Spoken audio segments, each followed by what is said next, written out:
सबसे पहले cyclic method में हमारे पास टीम कितनी है? 8। नंबर ऑफ मैट्रिक्स जैसे आपको पता है, अभी हम यहाँ पे सिंगल ए की बात करें, डबल ए पे दोनों सिंगल ए से हम लोग उठाएंगे n माइनस वन अपॉन में 2, तो 8 8 माइनस 1 अपॉन में 2, तो यहाँ पर 7 और 8 और 7 कितने होते हैं? 56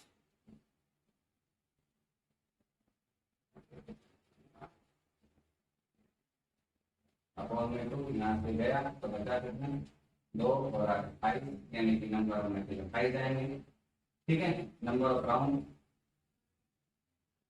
साइकिल मैथड में कितने राउंड होंगे? तो वहाँ पे भैया n माइनस 1 राउंड को हम यूज करेंगे 1, यानी कि 7 राउंड जो है तुम्हारे निकलेंगे। ठीक, 7 राउंड हमारे जो है निकलेंगे।